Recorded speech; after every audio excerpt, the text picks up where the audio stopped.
Hey, David, you That sound name better. doesn't ring a bell, Tom. Did you get Okay. a new camera? You sound better or you look different? It's a different computer.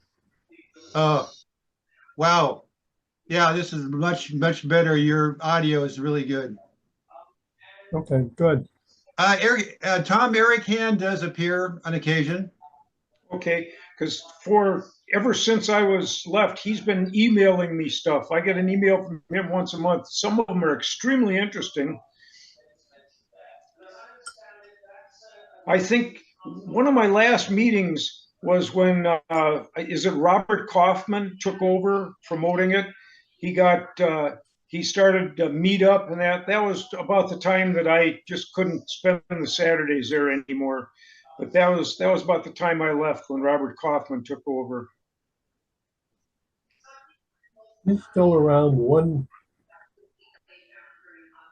He did a He does one presentation. presentation every quarter. He did a presentation just about a month ago or so. All of our Tom, all of our programs now, all of our Zoom meetings are on YouTube. Okay. What year did you stop coming? Oh, it had to be seven years ago or so. Whenever Kaufman took over, I only went to a half a dozen meetings with him, and then I had to quit. I was Oh, coming. I would pick up John Duziak, if you ever remember him. He was the one that got me Yep. involved, and John Duziak and I would come every Saturday morning. He passed away about 3 years ago now. I'm sorry to hear that. Yeah, I do remember John. That's back when we were meeting at the Knights of Columbus. That's exactly right. Yes. Wait, did you pronounce that the way I did? Did you say Knights of Columbus? That wasn't Jason. Who was that? Yeah, because I learned to pronounce by reading, and so I read phonetically. So they were GNUs and Knights and works for me. So who are we listening to in the background? I'm muted. I'm hearing some kind of TV or radio or something other playing.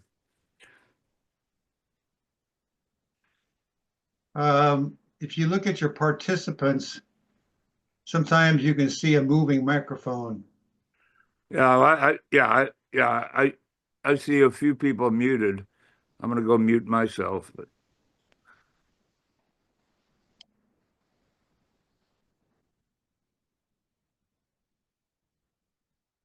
Well, random bit, they lost another they lost another starship, but it's always spectacular. oh yeah, yeah. Isn't it fun though? I mean, Oh yeah. this is not political. It's socioeconomic. But so if you are rich enough, you can just play with your toys. I mean, I did rockets when I was a kid. We weren't within the law. Some of it was in the in school, in elementary school, and some of it got out of hand, water rockets and whatnot. But but yeah, you can just launch your toys, shut down two two airports in the state of Florida. Just whoops. Yeah, yeah. No, it's fun. Boys and their toys. Movie I Uh, recommend is October Sky. Movie October Sky. but I heard a number that each one of those launches costs about 100 million. Um, so compared to NASA, which is at least a couple of billion each launch. Oh, and they really have difficulty landing on the moon. They're always Well, flipping these things. and, Everyone's and do you know, and this is sorry to interrupt. This is sort of directed at Jason, but the reason that NASA has such a price tag is because they are the expensive funnel to funnel that to contractors. You see, so Musk and Bezos have just cut out the middleman, so to speak. But they still get paid by us. You know, it's just that it all goes to them instead of different people. That's the difference. But it's efficiency. Yeah. Come on, sir. Good, good. I was checking a call from you yesterday. Doug, Oh, you, yeah, that you- was Doug, for mute yourself. the snow day. I was wondering if it was Wednesday, You'll have to mute and him. I was wondering if if you were going to make it, because I know it's got to be extra difficult when you Oh, bike around mute Doug. trying to go around in the snow. So Oh, with all that snow and Somebody The be host- host and mute The Doug. host can mute Doug. yeah, The host yeah. can mute Doug. Yeah. But the host can't. The host couldn't hear me when I signed on. So There, somebody, you got him. He got him. he got him. But Japan flipped one. But in the Japanese lander, they had a little bot that they dropped that could Yep. that could see it. That- That was great. That was was the most brilliant. exciting- Yeah. That was the most exciting part of it. Don't worry. We I- got this. I'm amazed that the other systems haven't adopted that idea. Yeah. I mean, why not?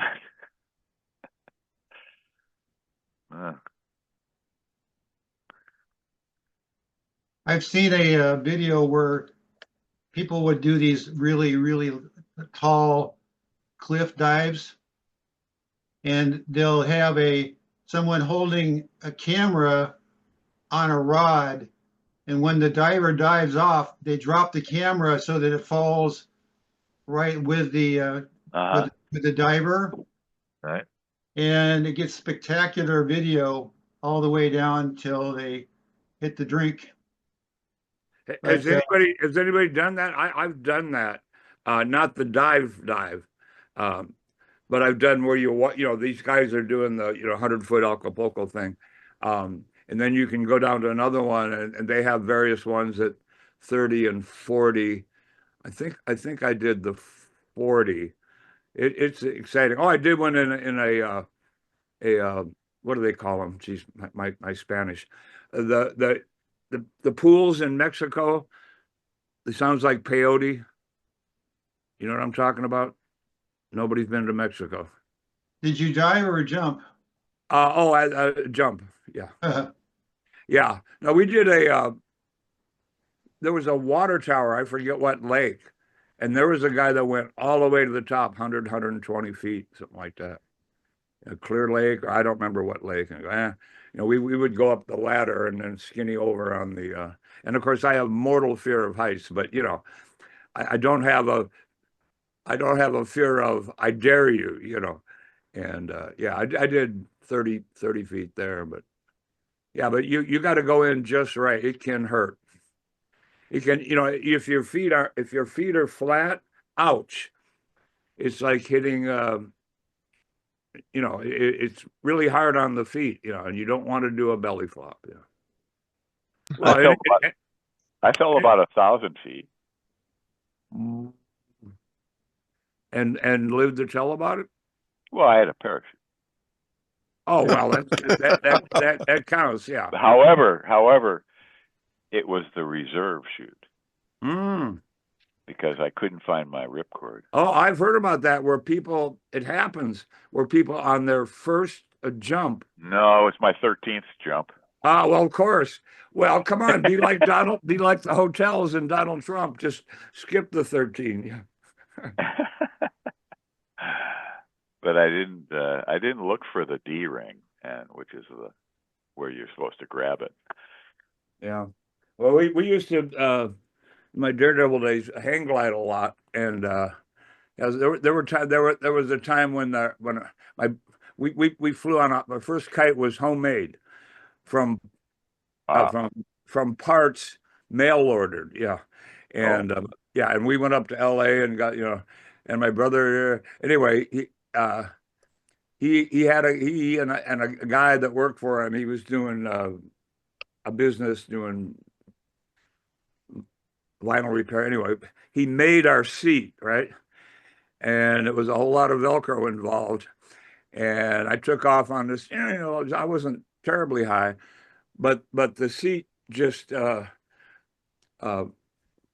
collapsed on me. It wasn't velcroed right or buckled right or something, and I'm hanging from the bars, and I go, oh, well, this can't be too good, True hang gliding. Yeah, and yeah, and yeah, there was there's also a tether, but that's basically what you're hanging on, and all I remember is because normally to go down when you're seated, you put your body over the bar and all that, and pull the bar back. I go, well, how do I do that? And so I took my legs and just arched my back, got my feet as far as I could in front of me, and went, vroom, came screaming down. The hill was only about like that. And I did a belly landing on my butt, and yeah, it was pretty good. And my brother runs down the hill and says, so what was that?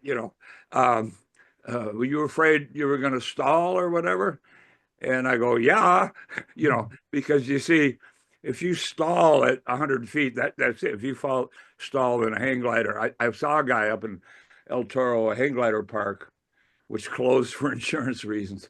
Yeah, on his first jump or something. And they're yelling, pull back, and he's pushing out, and he went, whoom, came down, survived, had a broken back, and yeah.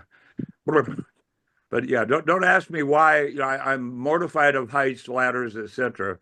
But love to fly, love to be in the air. Took private pilot license. Tried to get jump qualified in the Marine Corps, but they wouldn't do a jump school in Vietnam. That we tried. They tried. Our guys tried, because we were a jump qualified outfit, first Anglo Air Naval Gunfire, and then when I came home, I tried to go to Gitmo, Guantanamo, and go to jump school at Second Anglico. But anyway, yeah. So then I somehow although when I saw Bush the first jump out at 92, of course he'd already done it. He'd already ejected. I thought, yeah, I should do that. You're on my bucket list, but I got other ways to try to kill myself before I die.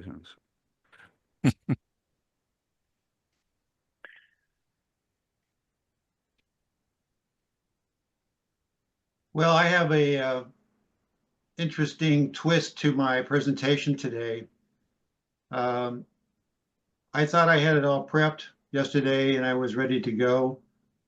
And don't worry, I still have it prepped. But last night, I know you know me, I'm a consummate YouTube watcher. A new wrinkle in the geothermal has come up, and it forced me to revise my entire presentation.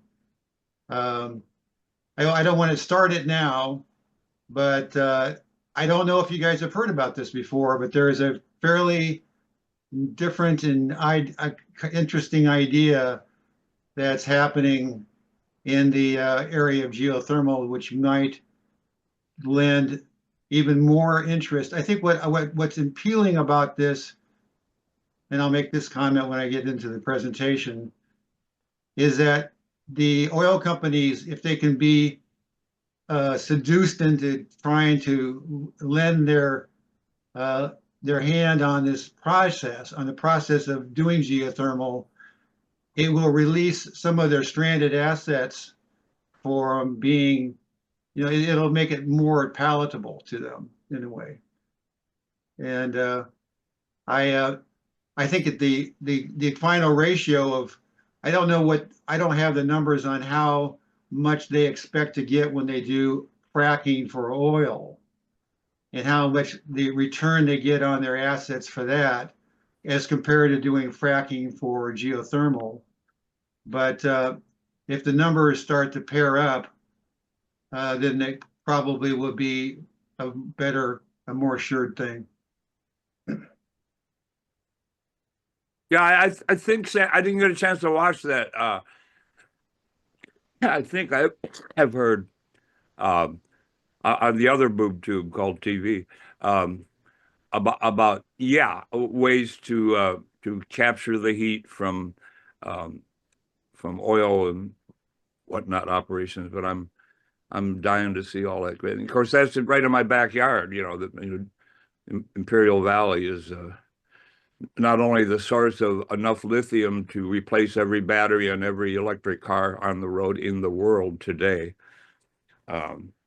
if it can be had, if it can be gotten out of them, but also enough geothermal to do possibly, early estimates, this has gone back 50, 60 years, enough to do virtually every state in the Southwest and possibly more. If you can get it there. Yep. Transmission. Well, the first quality, I mean, I don't want to talk about this now because I'm going to talk about this later.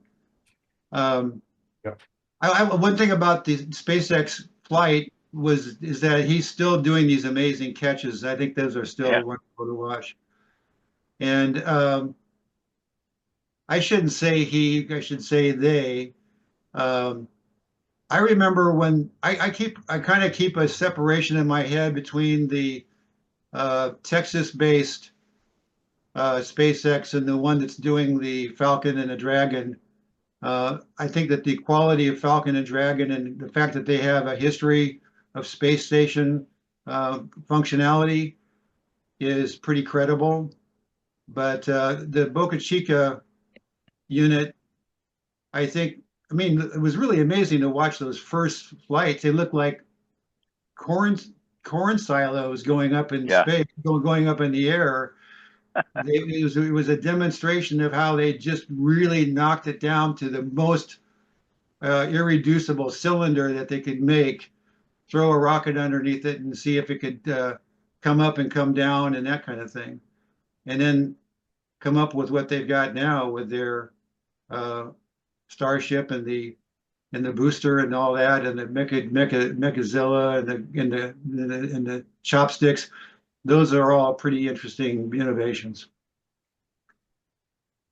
The hard feelings against Trump are unbelievable. I was tabling down at the Home and Garden Show this week and, mentioned, people were asking about solar. And so I told them, panels and all that. And I said, Tesla has the solar shingles and the guys, one of the guys said, there is no way I'd touch that with a 10-foot pole. And I said, what, because of him? And he said, yeah. And then I talked to another guy with the EV vehicle. And he said, I'm trying to get rid of my Tesla as fast as I can so I can get a Hyundai. And, so it's interesting how what's going on in politics is washing over into that renewable energy market. I thought we were going to be politic free. No one else said the T word this morning until. I mean, if Elon Musk and Donald Trump are the same person, which, then let's not go there. Yeah, please, let's not go there. Well, I will check with you in 100 days, and see, because I don't know.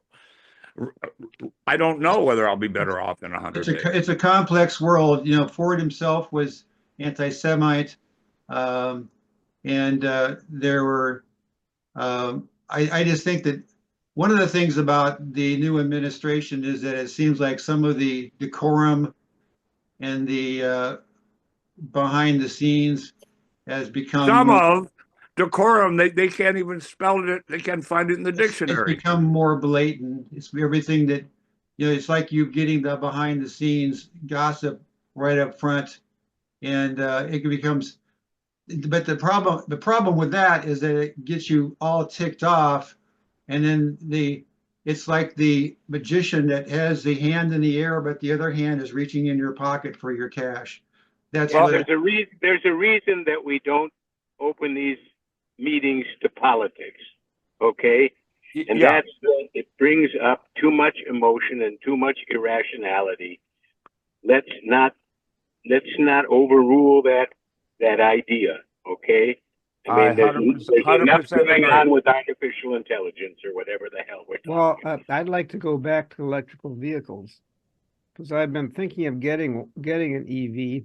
Me too. I'm going to get one. But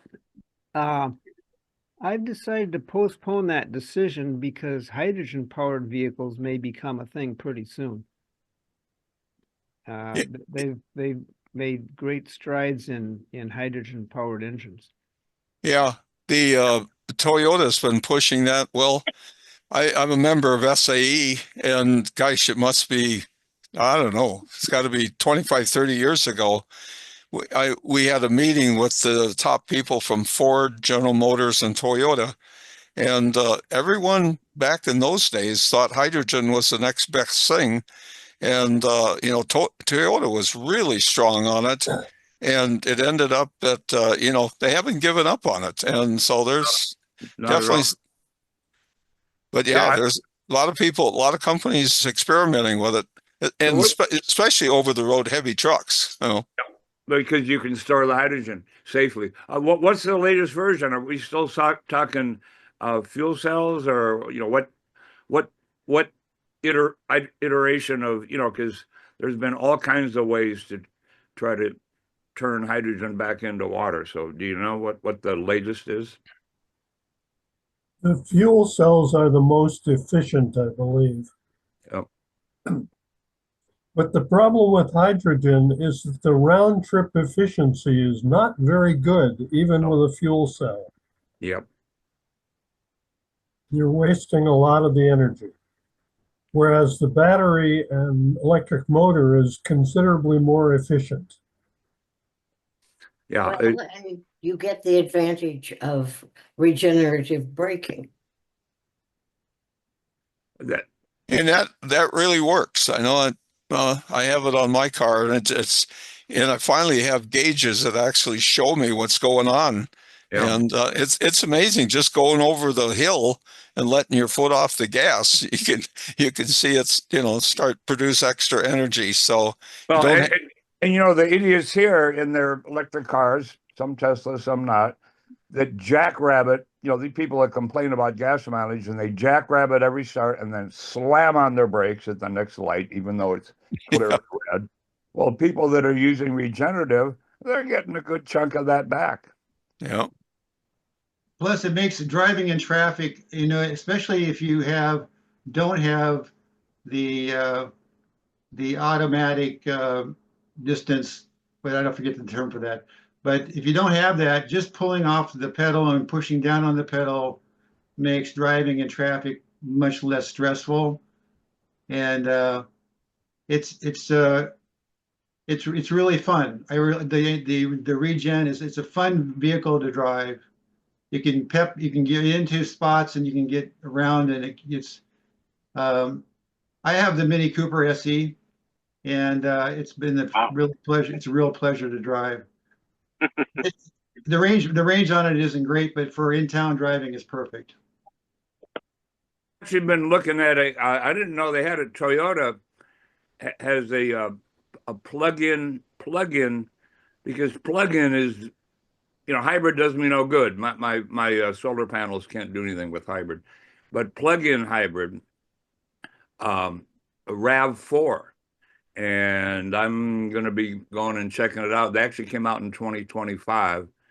And yeah, it's, and the battery only range, I forget. It do 99.99% of the driving I do, or close to it, to the store and whatnot, all on battery. And in my lifestyle, I don't even, well, I suppose efficiency, I should get a fast charger, but I could probably go fine with a slow charge. That remains to be seen. But I'll put in and then I was aghast because I saw a picture of some plug-in, either electric or plug-in hybrid, and it had 4 ports. I go, really? Why don't we just go USB-C and make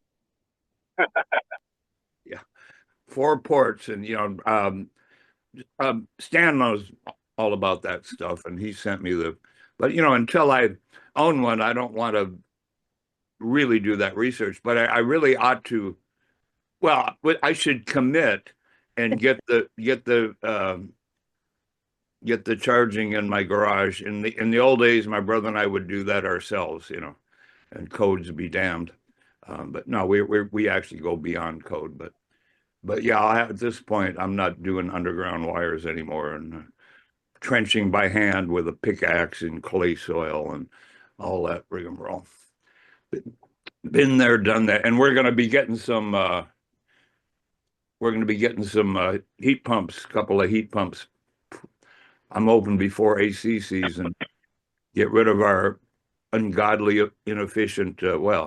Natural gas costs 4 or 5 times what you guys pay here, so it is no longer a cheap way to provide heat in the wintertime. So, yeah, and the efficiency. My brother's saying, "Ooh, we're going to need we got a 200 amp service, and we're going to need a bigger than 200 amps." Well, Jesus, a 4-unit system requires a 25 amp breaker, 240, 203. So that ain't a whole lot of power. They are efficient.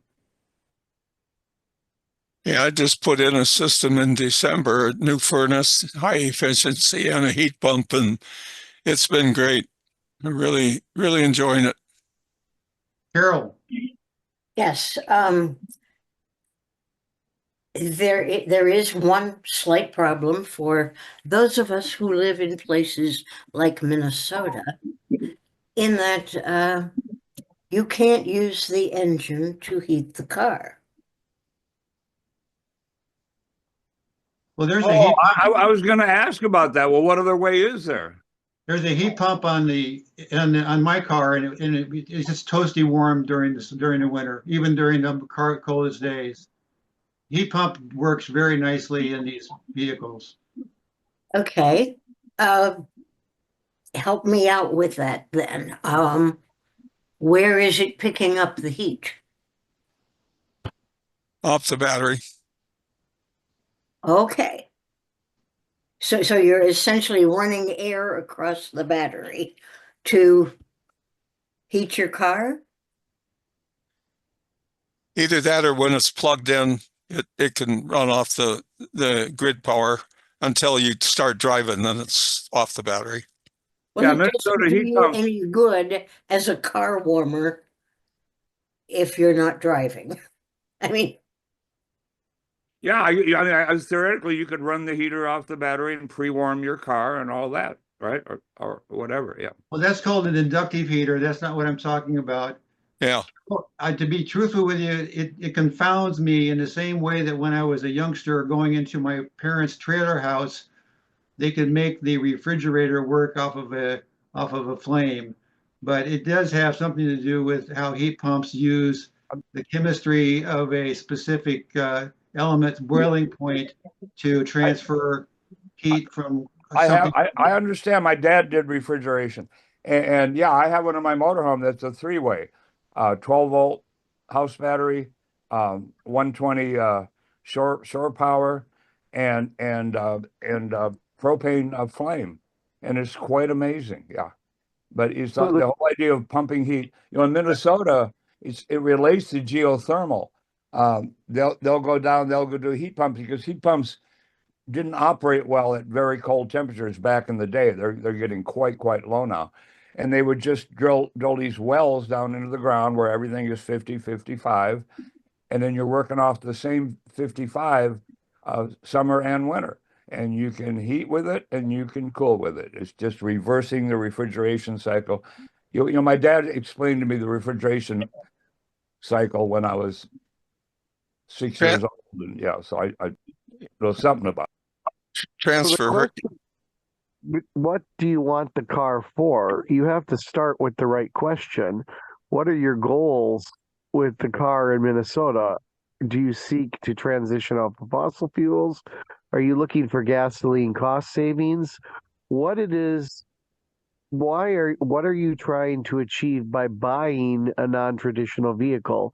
That will guide your decision as to what type of vehicle to buy. I just wanted to share with you before I forgot, if somebody's looking for a new electric vehicle, the group that I started, we've got about 3,000 people in that group now. And there's a website that we have where we developed a every month spreadsheet that gives all the specifications, cost, and everything on electric vehicle comparison. So it saves you a lot of time of research. It's called Shift and then the number 2 electric.com.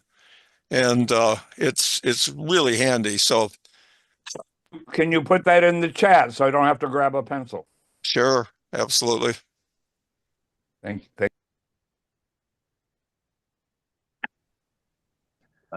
One of the Just things a- I was going to tell Dean is that there is a CHAdeMO on the Nissan Leaf has a CHAdeMO, and that is a reason for that that's interesting is that will do vehicle to grid.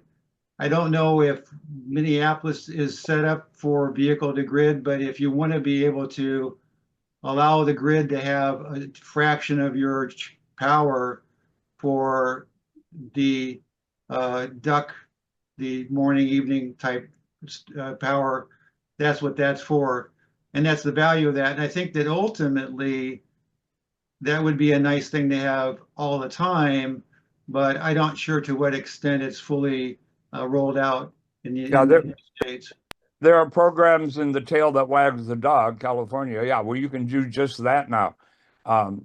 So if you're not working traditional hours or whatever, and you get your car charged up and you have extra power, you sell it back to the grid during the prime time when people come home and fire everything up. Absolutely.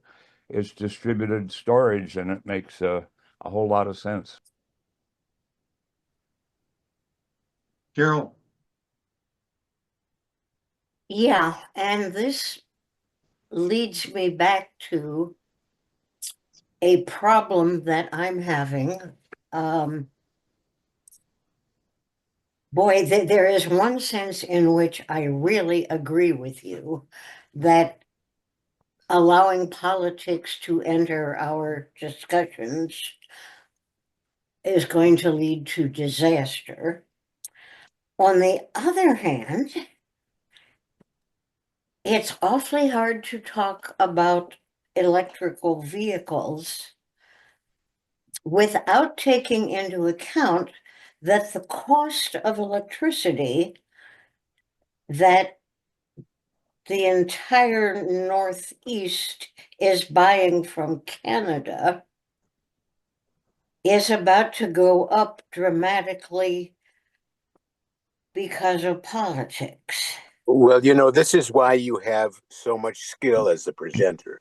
Okay, Say again?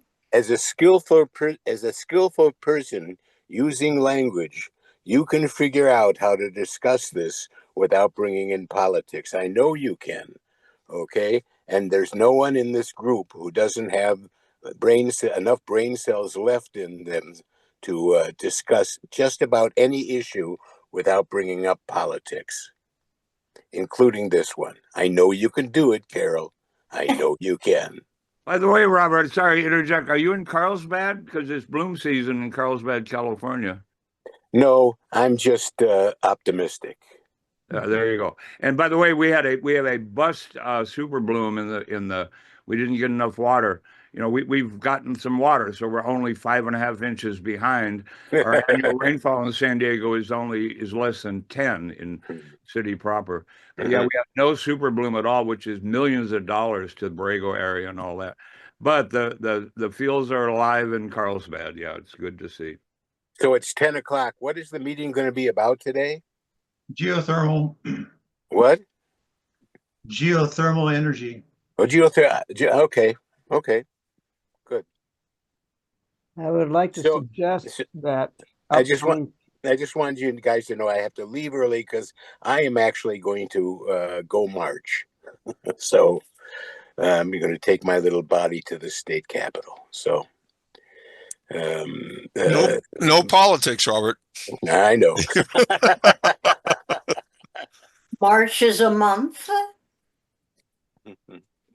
Okay. I would like to suggest that people who are presenting within the next month get some information onto the meetup site so we know what the topic is going to be ahead of time.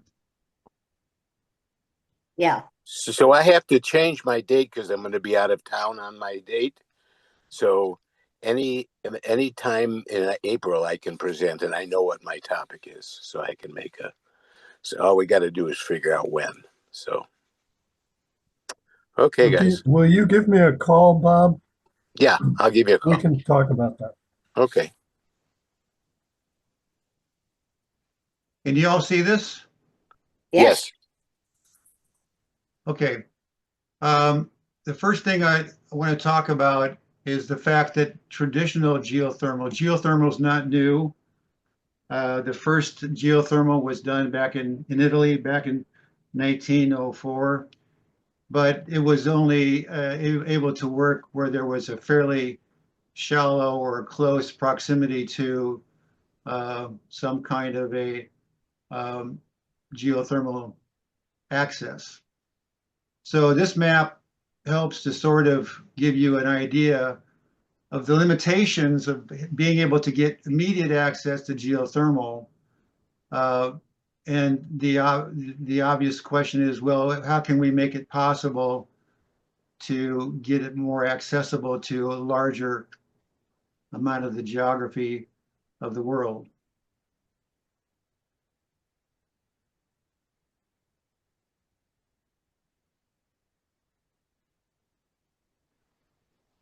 Now, what I said earlier is that I ran into a company last night called Sage Geosystems. Awesome. Which is going to give, it's basically, there's a Cindy Taff will be doing the first video presenting how she was working, I think, for Shell, but she decided that there was a prime time to get her get started with the geothermal process. And once again, like I mentioned earlier, I don't feel comfortable in a way thinking that the transition to sustainable is being guided by the oil companies, and they can have it be on their pace. But I guess I'm willing to concede or capitulate the idea that if they can basically utilize their stranded assets or any assets that they have for fracking towards geothermal, that's a good thing. So what they have is three types of process, which will be explained better than I can explain it with graphics later. But Cindy will talk about the inverted water tower. And what she means by that is that traditional hydroelectric is basically pumping water up to a mountain and then have it come back down and generate power. But what you can do is you can actually drill and find places in the fractured substructure where you can pump large quantities of water down there. And this is the part where it gets a little bit hard to wrap your brain around, but that will function as a lung. It will actually expand and contract. So you can essentially use solar power and wind power during the day when you have more that you can use to generate pressurized water in these underground caverns that they can get to by drilling wells. And then when you need that power back, you can get that power back. And as far as the amount of leakage of that water and that pressure into the substructure, she claims it's around 5 or about 5%. And if you do it enough, because eventually it gets a little bit more compacted, it can be down as low as 2% loss of pressure. Now the heat cycle, number 2 here, is doing a long row of these what they call heat root wells. I should say the first one, they call it, this is their terminology, they call it the heat root, which is the one well going down to a heated area. And they kind of cross over here. This is something I have to introduce. you're getting pressure and you're getting heat from these units. This is something that Sage is doing a little bit more than Fervo. Then and I'm going to talk about Quaise as well. Quaise and Fervo and Sage are probably the three top companies that I'm going to be talking about today. And then you've got the heat cycle where you're doing multiple wells, and they have this setup. This is where they can utilize the assets of drilling to the max, because you can just drill, come up, move yourself over about I forget what the spacing is, but it's a relatively close. It's not, I think it might be 10 feet or so, but maybe more than that. And then continue to drill, pull it up, move it over, drill, pull it up, move it over, drill. And then you get all of these wells working kind of as a large unit together in a series to create even greater level of power. And then the third version of this is going to allow for the to be able to add to the grid the power that it needs on a 24/7 basis from this using both heat and from the pressure to take care of the energy problem that sustainable power requires.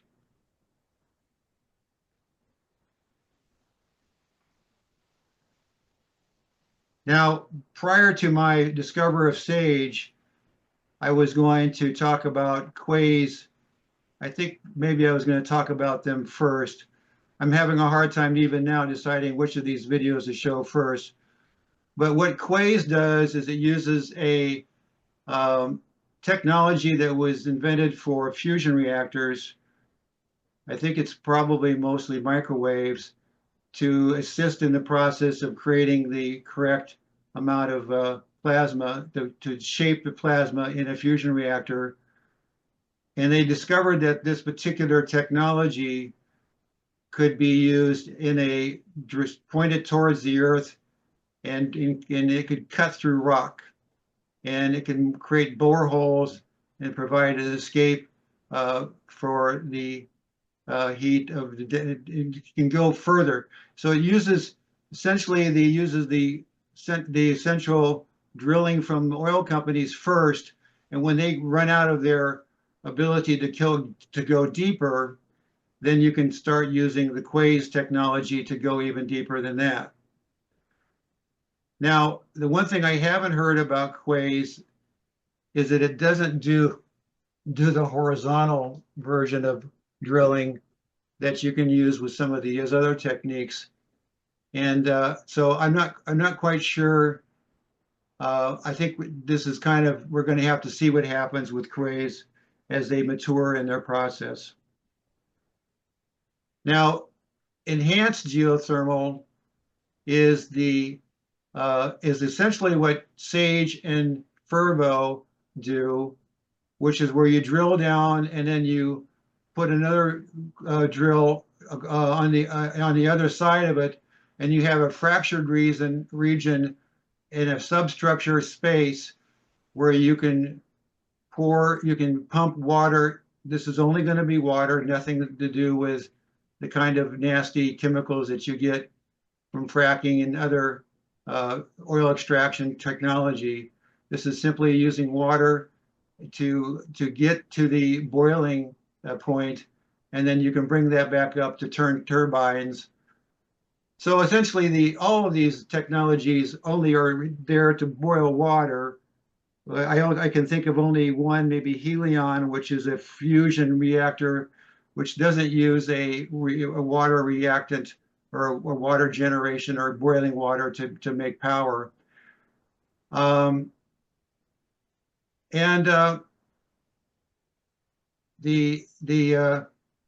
steam that you get off of fracking, like this style of water boiling, is 10x times more heat. There's more heat involved and more efficiency than if you do what they call the closed loop system. I don't want to talk negatively about closed loop because it is an interesting technology, but the fact that you do a cement coated tubing all the way down and over into the substructure in this horizontal diagram, and then you bring it back, it's going to probably make for less of these concerns about earthquakes or some kind of structural damage to people's homes and so forth. There's not going to be that element of it involved, but the fact that you have a concrete or a container that's basically being designed to act as a conduit for the water going down and coming back with the heat transfer, it's going to lose a little bit of its efficiency because of that. The fact that the water from the other fracking material actually passes through the fractured rock gives you a higher level of energy transfer. Now I'm going to have Sabina Hassenfelder talk about this in a later video, but Zanskar is a company that's using AI to use all of the data that they can gather from all different kinds of resources to try to enhance the process of finding good locations to do geothermal. So they're kind of a added resource to the traditional techniques and technologies where they're going to be able to bring these assets to the locations where they're more likely to have success. Any questions so far? Okay, Carol. Yeah,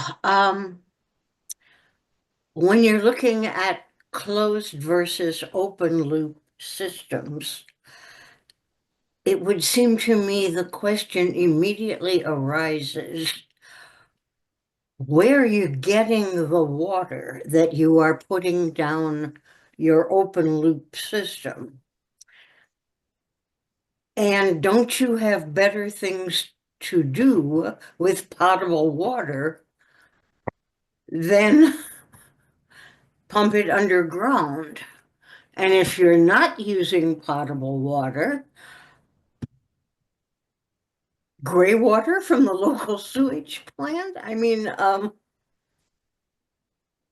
it looks to me like an issue that's being ignored in your calculations. Well, it's not my calculation. I don't know. I think that there is for fracturing, there is, I think, probably water already down there, and you're just simply allowing that water to circulate up, and then you're using it to create steam, condensing it, and pumping it back down. So it creates a closed loop in that way. Yeah, I was saying the closed loop makes a lot more sense because with your open loop system, it looks like you're busy pumping potable water underground. Well, am I wrong there? It's being recovered on the other side. If I go back up to that one, you can see that they're pumping down the side, on the blue side, you're pumping it down, and then you're bringing it back up on the brown side. And but that's not an illustration of open loop. I'm sorry, of closed loop. This is the closed loop right here. Right. So with the open loop system, in what sense is it open? Where is this water leaking to? That's what I'm asking you. Is my cursor showing up for you? Can't hear you.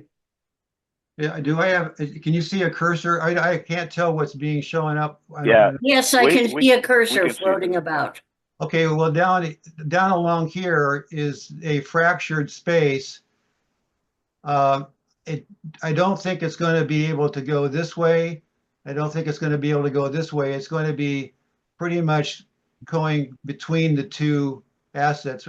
This will be the downward asset through the water and coming back up, creating power on the surface through turbines, and then going back down, and then being condensed, and then going back down and being pumped back or being brought back up.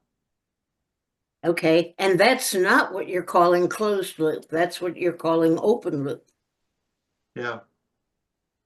So you do not have a continuous loss of water from the system. No. And that's an open loop system, you will have a continuous loss of water from the system. They were talking about 2%. That's what I'm asking. Yeah, the 2% number is your loss from the system. Carol, some of this stuff is going to be answered by an interesting gal from Texas but I want to get to her pretty quickly here. So, because she's going to answer a lot of these questions. Okay. I'm going to, let's see, I want to make sure I get through these. And then, yeah, I think the last one I want to discuss here is,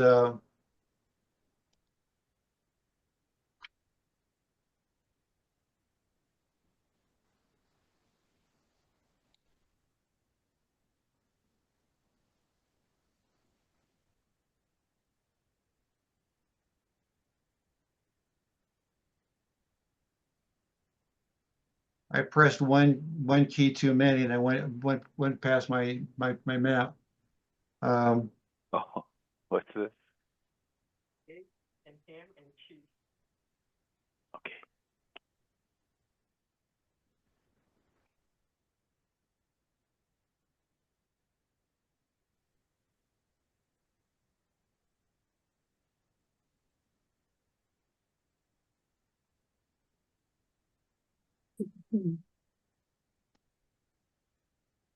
Okay, I'm going to talk a little bit about this company, and quite frankly, we may not get to this today,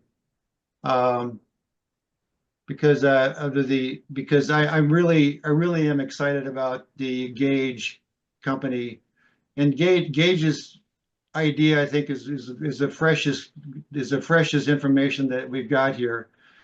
But there is a company called TS Conductor, which is advocating for a transmission system for high voltage transmission, which I think we all must agree in America, especially.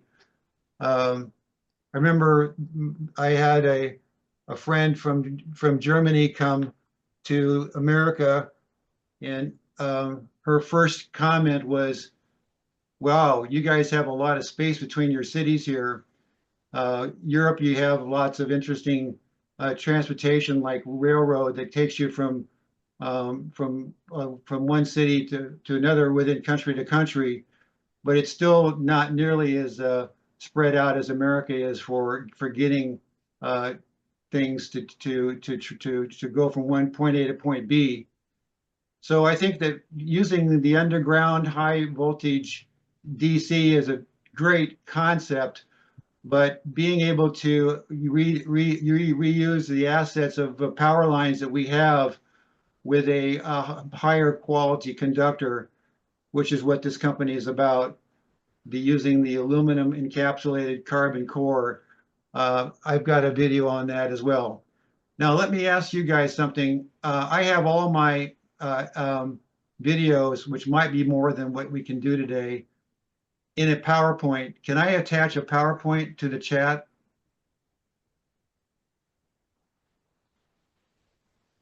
No. I don't think we've ever tried to do that.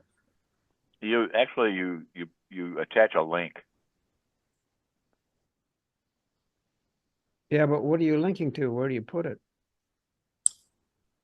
You could put your PowerPoint in Minnesota Futurist at Gmail. All right. And then send the link in the chat.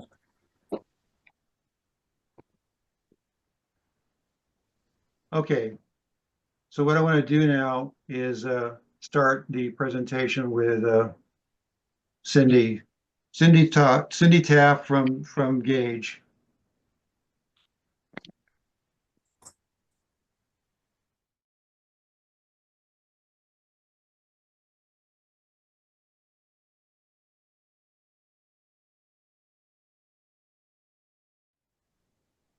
Tom. Okay. I would like to hear some discussion of the effects of this technology, particularly the huge amount of water needed. We have water problems as it is now. I mean, hydropower look at California, Dean. Hydropower from the Hoover Dam is unreliable now because there's not enough water for the reservoir. There's that issue, but also when you're pumping a bunch of water down under the earth, that water is going to leach stuff out of the rock. So when you vent steam from this technology, that vented steam could contain hydrogen sulfide, ammonia, methane, and carbon dioxide. That depends on the rock, yeah. But you're right. Yes. So you have to be very careful. Closed loop systems are better than open loop systems for that kind of pollution. Also, the discharged water itself from the system, not just the steam, can also contain a lot of minerals and stuff that can be harmful to the environment. How to store and sort all your So there's possible, localized kills of local flora and fauna from these areas. So I'd like some discussion or some idea of how extensive this problem could be.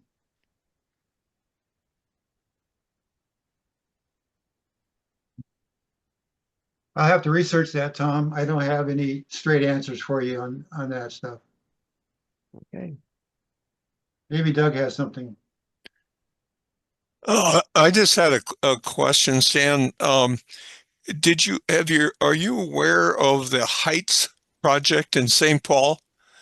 They've taken over an old golf course that got poisoned by spray, and they're creating a whole new community over there. And what they're using is aqua thermal energy, ATES system. And it's like the first one in the state. And to me, it sounds, and the Sage thing sounds close, but I keep wondering if it's the same thing. But I was at a meeting with Mayor Carter this last week, and that was a major thing that he was, between his electric fire trucks and all the other stuff that he's talking about, a major thing, that project in the Heights in St. Paul. But like I say, that's they're talking about getting not into the aqua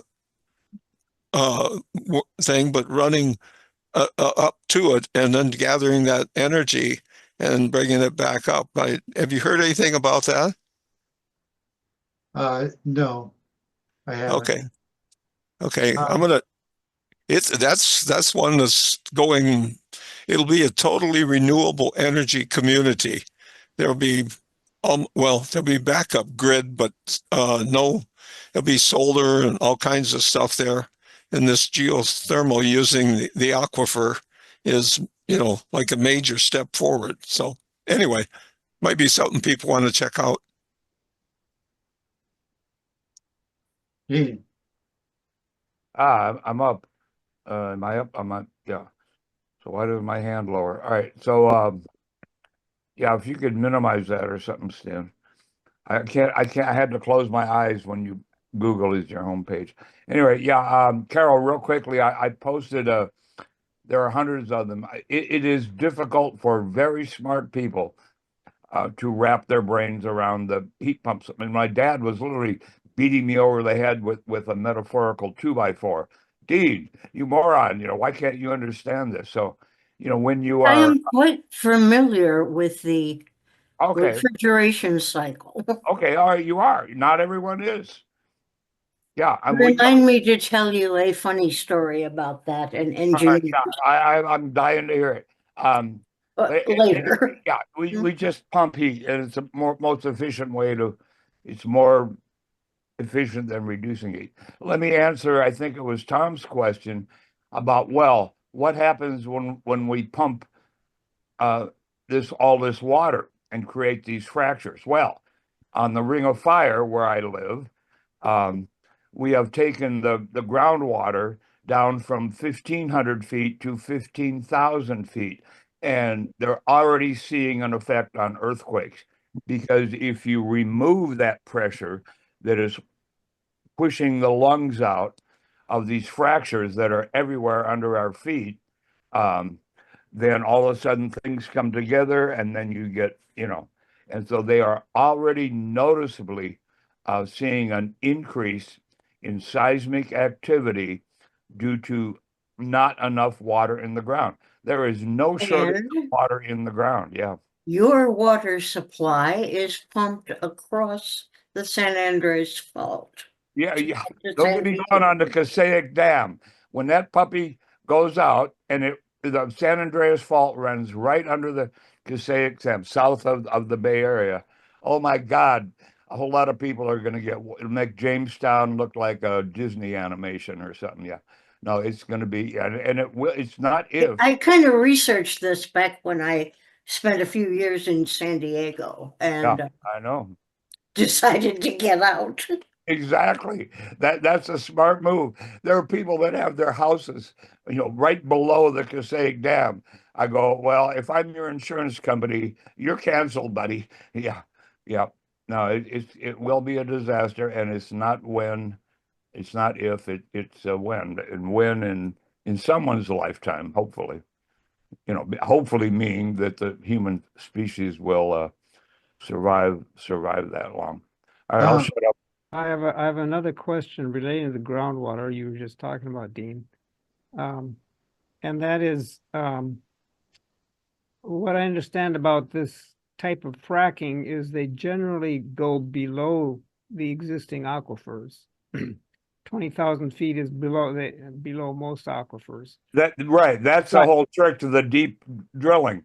And I saw that explains it. No, you got to do this where it doesn't affect and there are places where you can drill where you can, in more shallow places, get below the aquifer, and that's important. Yeah. But if you're fracturing the earth underneath the aquifer, I see that as a potential problem. It is. And we could end up with a lot of groundwater pollution. So yes. So there's a number of factors that have not been discussed at all at this point. Well, if you're pumping water, if you're pumping clean water down into that, is that polluting? How is that polluting the aquifer? Because it leaches all the stuff out of the rock into the water. Mm-hmm. Okay. Because the water eventually gets pushed back up. I mean, the water we drink is, I don't know, 1,000,000 years old, 100,000 years old, right? It goes through the bedrock and it cycles. Okay, David? Yeah, there's another question I had about the technique where they're using the new plasma drilling. What happens when you hit an aquifer with that? You end up vaporizing all of that water, but you don't end up drilling any rock. That's remember they do plasma drilling in a tank of water. So yeah, and it creates some steam, no doubt. That I don't know. I haven't seen it. I haven't seen it. I hadn't heard that mentioned at all, but it would seem like there would be some geologies that would not work well for some of these techniques. Unintended consequences. I'm going to jump into this. Is going to be a short one. This is the video from the Sage website that gives you a graphic depiction of their process. Okay, and with the Sage, we are talking open system, not closed system. Is that Which is more correct? polluting, right? Open is more polluting than closed too. Yeah, it's not the closed system that I talked about before. Right, this is open system.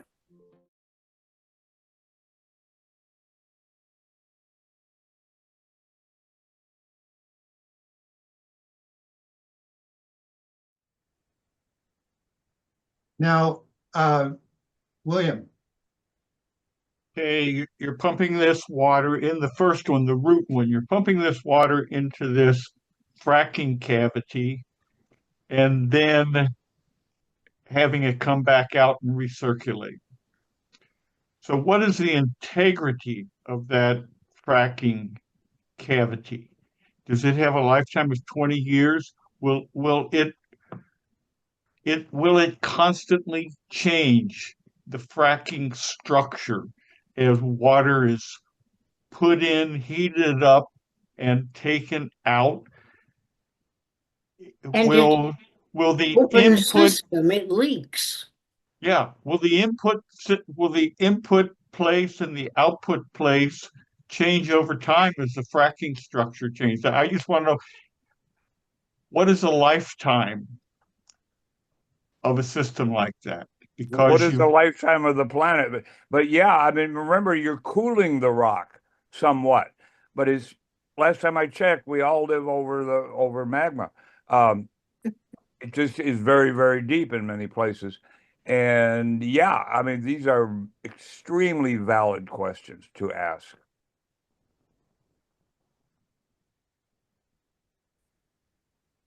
You're asking. When I volunteer to do these presentations, I don't go to the university to get my doctoral degree in geothermal technology. I look at these videos because I'm very graphic oriented and I see the visualization. I actually see all those issues that you see, but I also think that it's kind of interesting. This is my take on it. It's kind of interesting to see oil companies get behind this in some fashion. And I'm going to say this again. There's a formula, financial formula, and profit-seeking effort by the oil companies to stay afloat in this because they know that their game is up. They don't want to admit it, but they know that their game is up and they got to come up with something. And so this is a way for them to use their stranded assets towards a goal that's possibly going to work out.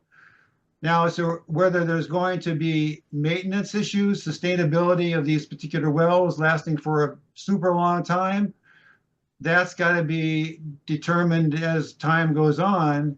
But I think that the more that they, in quotes, experiment with it, they'll be able to come up with technologies as that comes along to fix those issues. I mean, I think that's where there's a will, there's a way. There's a lot of answers on the Sage website too. Okay. That'll help people. So I'm calling Cindy the Bonnie Raitt of sustainable energy. She's the rock star as far as I can tell. Beans. Be careful with beans. All right, let's talk about beans. That musical fruit. The more. Okay, let's get rid of that guy. Yeah, my name is. Here we go. I'm going to give you Cindy again. She's going to be. This is an interesting presentation as well.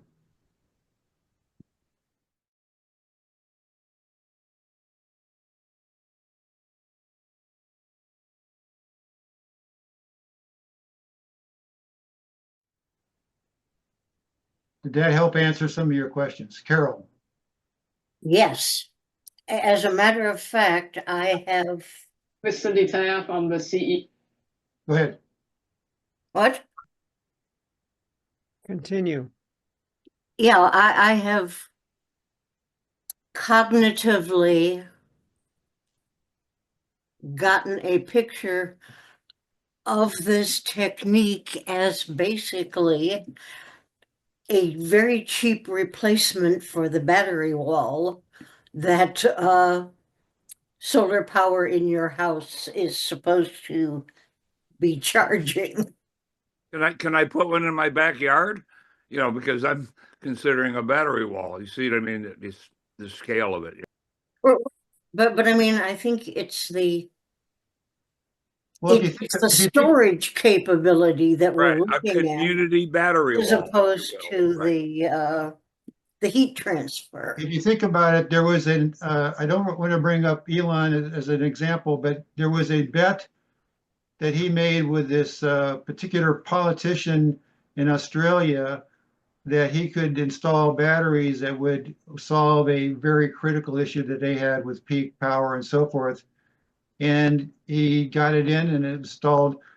Now that's using lithium ion batteries, which have a specific time frame for being able to charge and to discharge. So this is going to be like that. Batteries are all kind of the same thing. They take something in, then you can get it back, and you can get it back out again. Capacitors do the same thing, but they're very quick to lose their discharge. You have hydroelectric where you pump water up a hill and then you bring it back down. This is a reverse hydro power. You're pumping it down and getting it back up. Well, but you can't, when you look at hydroelectric, you can't ignore the fact that in many cases, the weather is doing the pumping for you. I mean, you know. That's no, they're talking about repurposing conventional hydroelectric or reusing them. This is all about using curtailed power. Curtailed power is power you have. It's hard to wrap your brain around because we don't live in the hot states like Arizona, New Mexico, and Southern California, but they have power that they can't use. They have a lot of power that they can't use. Yeah. And if you can use that power to pump something up a hill or drive something down into the ground. Well, and as I say, it has cognitively helped me wrap my head around this to think of it as very cheap battery wall. Yeah, nature is the original heat pump. Yeah. David. It's not at all clear that these are going to be very cheap. The numbers that she was quoting of 12 cents a kilowatt hour with perhaps a path to half of that. Solar right now is 2 to 3 cents a kilowatt hour with perhaps a path to 70%, 30% of that over the next 10 years. Is that solar it's a moving with target. battery wall? Pardon me? Is that solar with battery wall or So solar that's just and sell producing it the back to the electricity. grid when, That's just producing the electricity. yeah. That's the power production. Okay?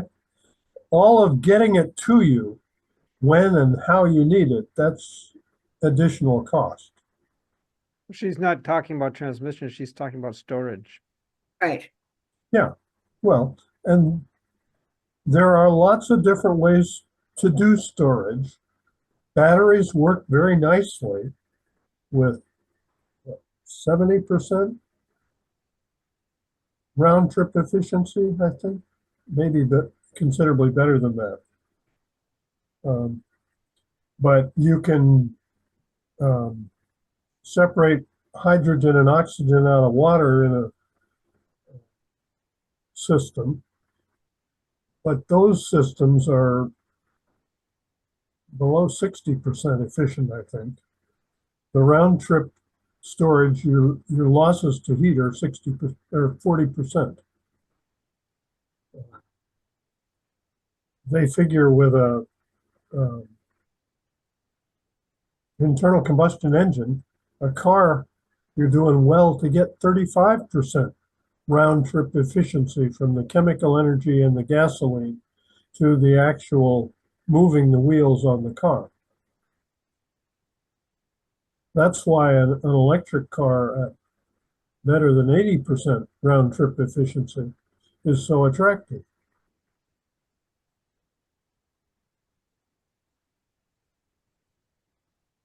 Dean.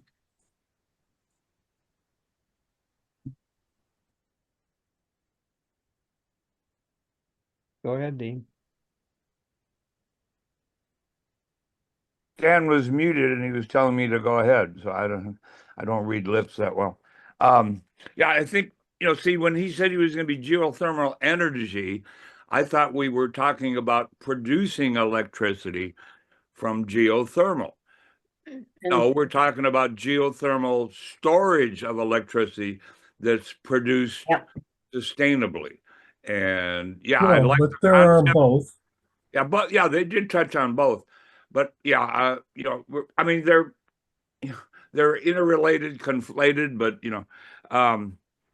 yeah. So yeah, the numbers popped out to me just like they did to David. I go, this doesn't sound. When I was a kid in Minnesota, we paid a nickel a kilowatt hour, but that was in $1955. But yeah, yeah, and the storage efficiency, yeah, and the cost of those drills and the environmental, we shall see. Yeah. It's hard to make predictions, especially about the future. Well, that's why the whole idea, there's a great quote. If anyone, I just started watching 6 Feet Under, which has been recommended to me for 20 years. And there's a great quote about the crazy gal that she says, the future, there is no future. And I'm paraphrasing, it's an illusion that we create for ourselves to make us feel better about our miserable present, or words to that effect.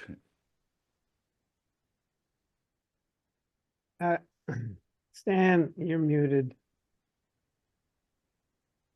Stan?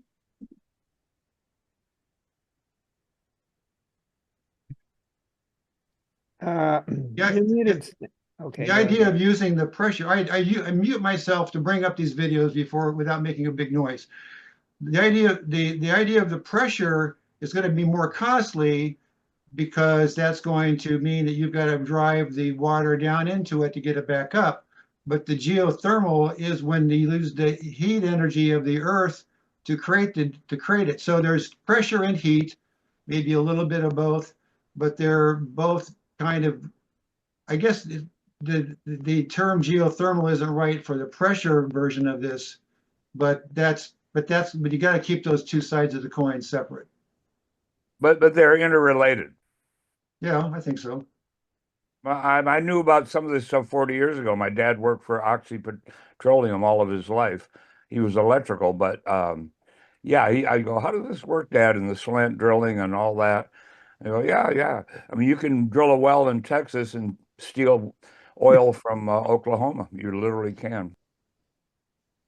I'm thinking about, would you like to see this TED Talk about a line transmission, or would you want to see Sabina Hassenfelder? I mean, all the other videos I have on the geothermal are going to talk about quays using their high technology to dig deeper. There's going to be a discussion about enhanced fracking, and there's going to be the closed loop. Those are I vote for Ted. I vote for Ted. All right, hold on here. I got me too, but first I'd like to ask my question. Okay, Tom, go ahead. Well, I think this technique is being pushed, I think, as was mentioned before, because the oil companies is being pushed by the oil companies because they have the equipment, because they're already doing fracking for oil. And as I think probably Stan said, they're seeing that there will be an end to that at some point. And this is one way to keep using their existing equipment. But another concern I have is that it's kind of treating water as an inexhaustible resource and the earth as an infinite heat reservoir. And neither of those things is quite true. Plus the fact that there's no foreseeable future of it becoming as cheap as solar or wind power. It's one way to look at maybe a transitional energy source, but I'm not sure that this is any kind of permanent solution to our energy problems for those several reasons that I mentioned. Okay, I guess I'm up. I think we can treat the Earth as an infinite energy source. Energy is constantly replenished by radioactivity. So for a long, long time, the Earth is going to be an energy source. And we have this inexhaustible source of energy right beneath our feet. And it would be irresponsible to not pursue it. Now, and my guess is the ingenuity of human beings will figure out how to do it. We need energy. The world needs energy. We have an inexhaustible source beneath our feet. It would be irresponsible not to pursue it. That could be wrong. That's my opinion. I can be wrong about anything, but that seems to make sense to me. We also have an inexhaustible source 93 million miles above our heads. Wait, we're not doing hands here, but I always happy to hear from Carol. Yeah, you have to define infinite source. The sun is not an infinite source. Would the heat contained in the earth, will it outlive the human species? Oh yeah, I'll bet you 100 quintillion to one that it and will. how will I collect? Exactly. Yeah. Well, I'll see you. Join my church. Yeah. No, I'm not. I'm in the church. Yeah. I'll see you in heaven, Carol. I got a TED Talk coming up here.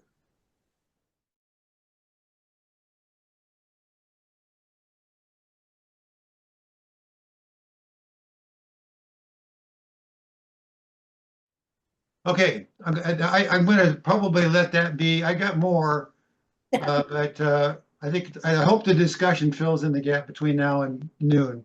Go ahead, Carol. Okay. At the risk of sounding like an eco-feminist bra commercial, to hell with SAG, I would be worried about these very hot wires not only toasting the little birdie feet, but starting forest fires themselves,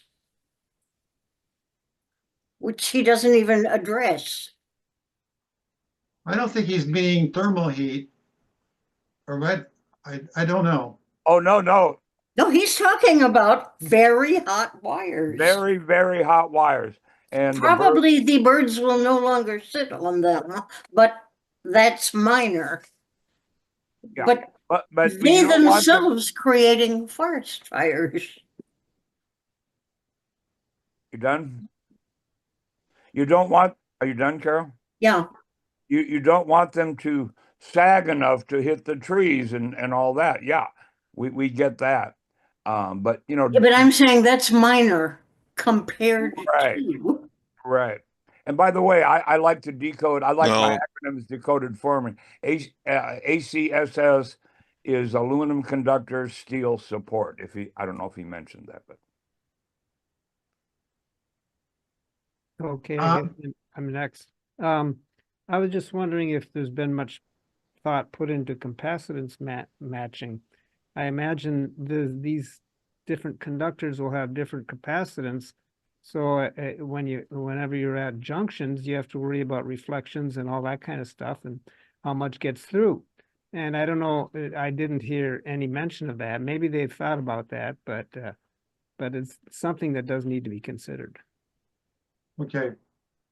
when you're replacing, you know, transmission lines with different kinds of transmission lines. Tom Trites? You're muted, Tom. Sorry, My bad. that's all right. That is a problem, Tom, and to a great extent they can deal with it. There are problems that weren't mentioned. Splicing such cables is not the simplest task. A sag is a real problem, not because it doesn't look cute or because the birds slide down to the middle, but because the wind blows on the cables and the sag produces a torque on the fittings, the connectors to the as they bump along, and those connectors have a finite number of cycles that they can be stressed, usually because we want to make them as light as possible for any number of reasons, which means that they have limited lifetimes as well. Splicing these cables is not as simple as the old cables, and changing from one type of cable to another is a whole new ball of wax. But in general, they're a good thing. They really are. Yes. That they have a different set of problems than the old cables do. And God, don't let me think about a half-inch copper compared to these things.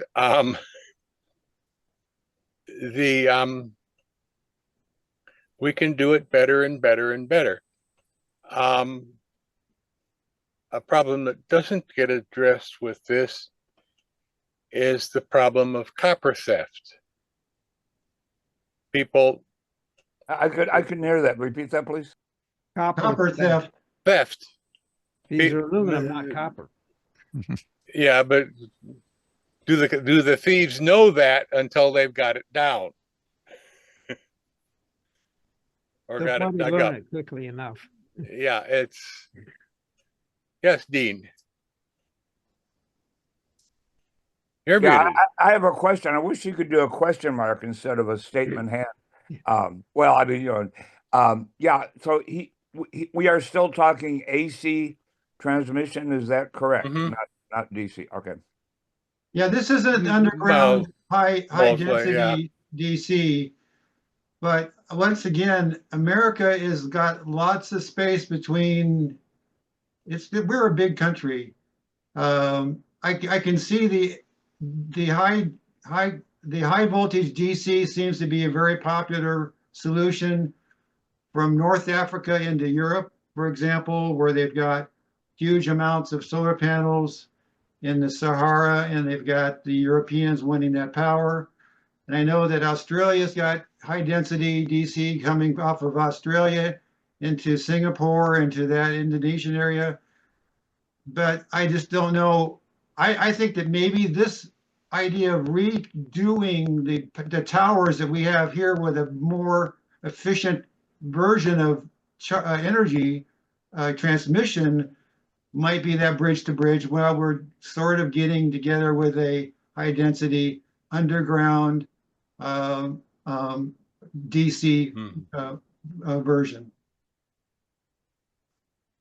All of those things can be done at the same time, of course.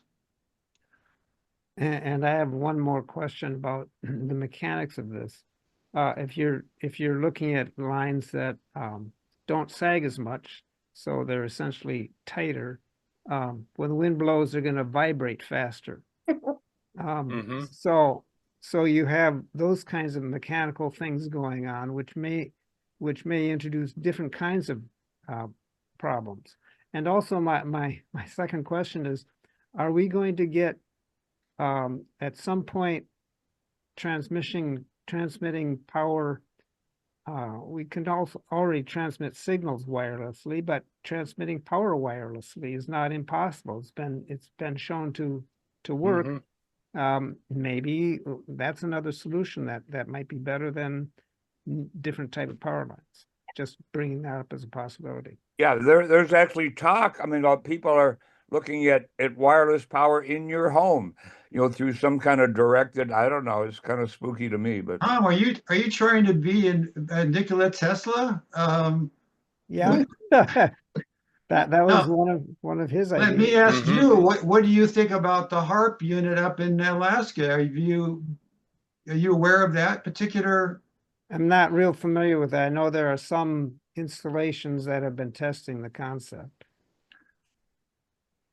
All I can tell you about what I know about what I know about the incident between Tesla and JP Morgan back in the day when he wanted to widen cliff, what is the towers that he was doing to transmit power, is that essentially, of course, Morgan was working for Rockefeller, but he said, where are we going to put the toll booth up for getting the finances for all this power that we're going to be transmitting?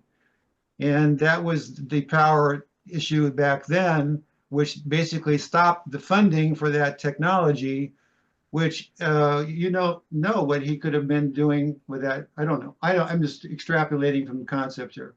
Yeah, that's the way our system works. How do you monetize it? Yeah, that was. I think there's always been a problem with wireless power. My joke is that we should. How do you collect the money for it? We should put Venetian blinds across the entire planet and make people pay for their sunshine.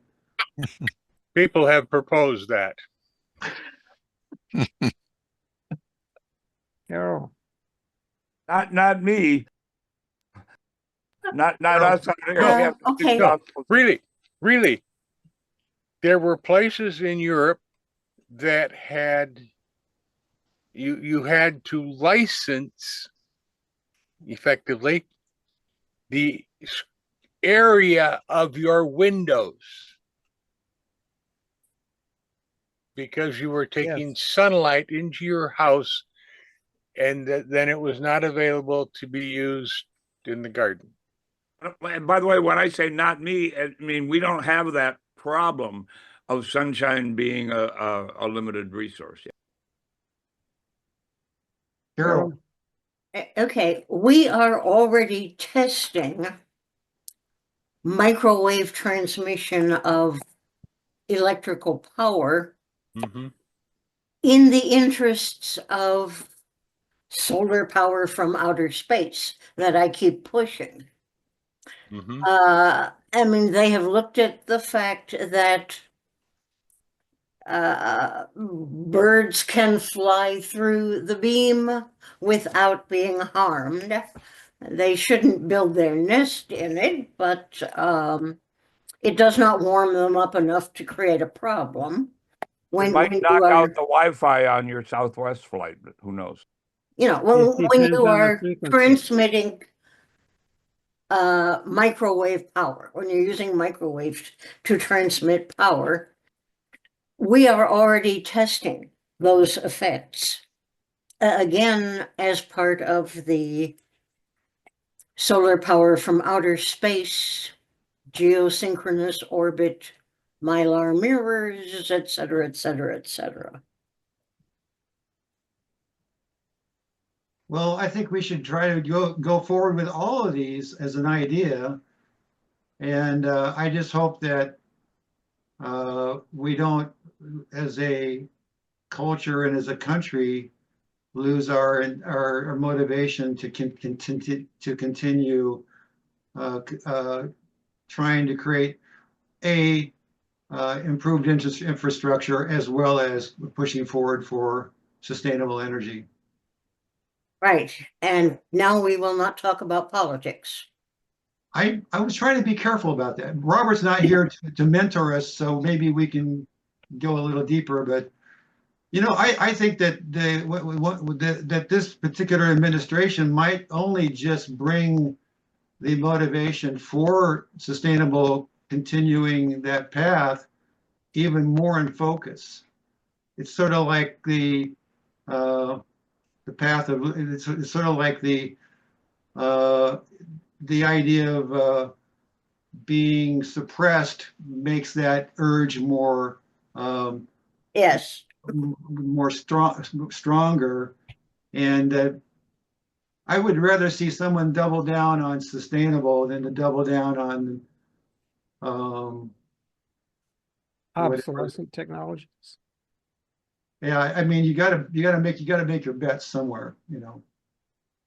I mean, the point has been made that we are very likely past the peak oil point. Well, I think what happened is that they were looking at easy oil, peaked easy oil, but then it got more difficult because but then fracking became affordable, and then they were able to become we were no longer we were not dependent upon oil. We were a oil producer for a while. And a large part of that, I believe, was dependent on fracking in Canada that was transmitting the electricity across the border for use in the US. Well, in North Dakota too. Well, yes, it's called the Canadian Shield, but there are places where it extends down as far as North Dakota. Mm-hmm. Hey, Dean. Takes me a second to lower my hand. So affordable.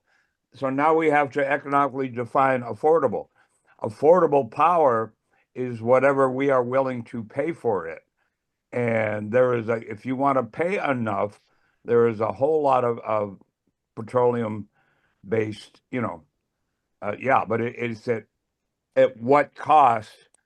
And, I agree. I think we're on the curve where the future of sustainable is this way, this way in terms of cost and this way in terms of benefit, and oil is the exact opposite. Yeah, and peak oil is just measured in volume. I mean, yeah, it's not volume per anything. It's just volume. Tom. Yeah, is peak oil measured as in fluid gallons or in dollars or in BTUs or definitely liquid measure? Yeah, but that's not why I put my hand up. Liters, perhaps? If you maybe it'll come back. Sorry. Okay, a few more minutes. Yeah, I think I was, unless someone else had their hand up. I'm going to raise my hand to go to the bathroom in a minute, but yeah, I mean, you have to define your terms of peak. I mean, it can have many meanings.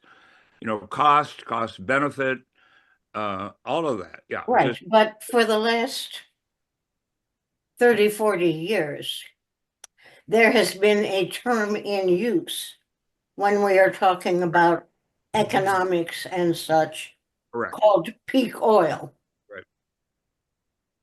The new term for sustainability is resilience. That's being used everywhere now. Well, yeah, it's resilient to the future. I mean, hopefully.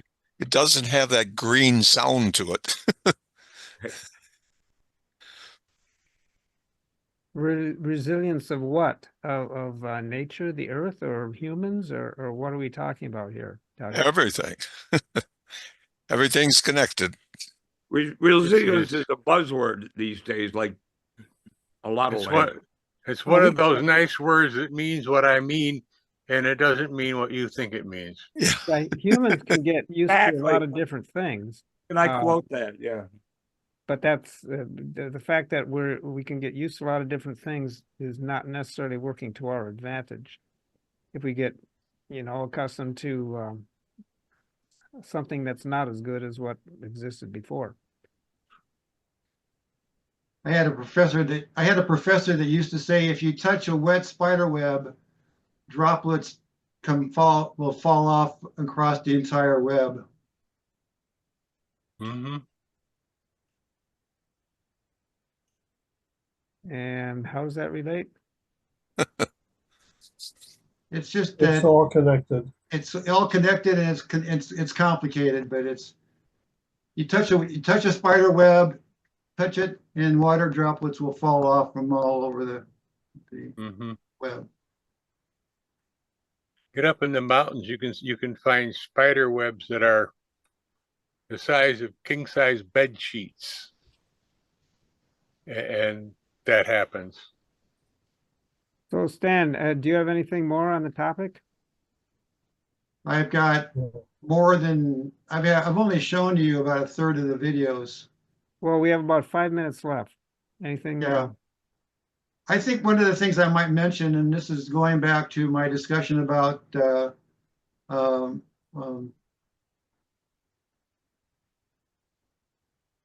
manufacturing and the markets, is that if you have a way for the public to realize that certain consumables, being energy, have a greener or green than more green than others, and they're able to make that measurement of them on their part as to whether they want to spend more money for that versus going for the dirty, cheaper solution. Quick and dirty. I know that doesn't sound like, I mean, basically, and it kind of goes back to my discussion about the middle class. If we can inject more of the money coming into the ultra wealthy, I'm going to sound like Bernie Sanders here, but you're to be able to get more financing into the lower classes, they can take a better approach to how they make the decisions about energy or about products that involve energy consumption. Now, part of my thing, I always thought it was funny that you've got the Hoover Dam right next to Las Vegas, and you see what looks to me like a little bit of waste of energy in Las Vegas. And, the idea that you're going to give people more energy so they can waste it more. I mean, I can be so much of a curmudgeon that I get a little bit cringeworthy when I drive around and see super bright Christmas tree Christmas decorations on some families' homes. I mean, that's bad. I shouldn't have said that, but that's kind of, if you look at, people's financial wherewithal and where they just want to display their wealth. But because of technological innovation, Christmas lights have become drastically less energy use. Extremely so. Yeah. They went to LED. Well, of course. And all my lights in my house are LED too. Right. But that was maybe 10 years ago when we were describing that as a solution to the problem. But so what we do is we put up 10 times as many bulbs, and the only way you can win the award. Yeah. I have a question. Sage Geosystems is the name of that company. They don't exist. They are not. They don't have a wiki page. Therefore, they do not exist to me. What do you mean? Sage Geosystems. All right. And I put a wiki after everything I do because I don't want to go to their infomercial site, and they don't have a wiki page. And if they don't have a wiki page, it's just vulture capitalist smoke and mirrors to me. When they write a wiki page, then let me know. Well, there's a probability that they are a shell oil scam, No. be able to fish the sustainables into believing that there's a future in keeping the oil companies wealthy, yada, yada, yada. That's what it sounds like. I'm not that dumb. I can think about that myself. But I never have heard until last night about being able to describe fractured caverns in the depths as being a reverse water tower. And that concept is interesting to me. Yes. Each Question. Tom has his hand up. Okay. Before we go away, I want to remind you all that due to the gods who dictate such things, daylight savings time begins tomorrow. So set your clocks ahead tonight. Thank you. Either that or live your life on Zulu time and not worry about it anymore. I set mine in the morning and I go, oh, well, it is what it is. You know, yeah. It's only supposed to be for one more year. Let's hope not. Don't talk politics. Yeah, that's politics. If we Are they going to freeze it at the summer time or the winter time? That is politics. That is so political. Don't even touch that third rail. Do not. Someone convince the cows. Because I call it normal time and daylight losing time. So that's the way I look at the equation. And speaking of the cows, isn't it about time that somebody revisits, I'm not volunteering, but that somebody revisits the various experimental things that are being done agriculturally to capture methane in the process? You know, that this is the CFC method, cow fart collection. And there's new cattle feed, Carol, that's supposed to take care of that. Really? Yeah. That's being talked about. Seaweed. Do the cows eat it? Yeah. It's well, I suppose they don't have anything else. Yeah, there is methane recapture. Yeah. On some actual pig farms and the whatever pests, they're actually doing that now. Yes. Okay, David has his hand up. Are you going to? I tried, but I have not been able to determine. Jason is planning to do something next week, but he didn't tell me what. Yeah, and he left us 10 or 15 minutes ago, so I don't know what. Yeah, he ducked out. I was interested in getting Jason's reactions to this because I just thought. By the way, one of the lectures or one of the videos I had was a Peter Zeihan video, but and he seemed to be surprisingly a little bit more enlightened about his view of sustainability, and he almost said some things critical towards this administration about how they're handling some of the situation. So Peter Zeihan's, in my opinion, has gone up a couple of notches since he's.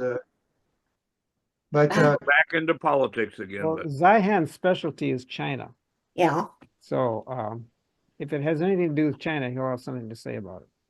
Stan, are you going to share some of the research that you've done here, the stuff you didn't get to cover? Yes. I will. For those of you who regularly get a email from me, I will attach this. I don't. With the you get it, Dean. Carol, you get it. Tom Trites and Tom Walsh, you're getting it. Dave Greider's getting it. Schumacher gets it, and Paul. Okay. Apropos of that, my question is: this topic is extremely interesting to me. Yeah. I would like you to do a part 2. I can. Where we get to see some of the other videos and. I could do that next week. The thing is that it's not going to be as cutting edge as what I just showed you. I saw this last night, and I thought, wow, this is going to really be, I think, a kind of an interesting discussion, which I think it has been, and these other ones are going to be talking about using these fusion technologies to burn holes into rock until it gets to water, which somebody has a good point about that. And there's going to be more about horizontal drilling for fracturing and creating geothermal that way. And the closed loop, open loop, and the closed loop system and so forth. That's about, they call it enhanced geothermal. I would really, really like to see your part 2, not in the not too distant future. Okay. Yes, please. You know, Stan, one of my friends who ran Ditch Witch here in Minnesota 40 years ago did an open loop system, and he was at the point where he had to get a permission from the DNR to dump the water into a lake. That's how open loop it was. Yeah, they did a ditch witch right up my boulevard, which is why I have glass fiber, which is why my internet connection is so good and so forth. Yeah. Yeah. Yeah. I have another question, but we lost Jason. I can't, every time I put the chat up, then I lose everything else and do Zoom. Did he post that website that has the comparison of the electric cars? Did he post that to the chat? Jason didn't post anything in the chat. I did it. I put it up there, Dane. Oh, Doug put it up. Put that up. Someone put it up. It's there. Yeah, I and put the it chat up. will go away when you guys close the meeting. Yeah. No, Copy you can save the your chat. You can copy. the chat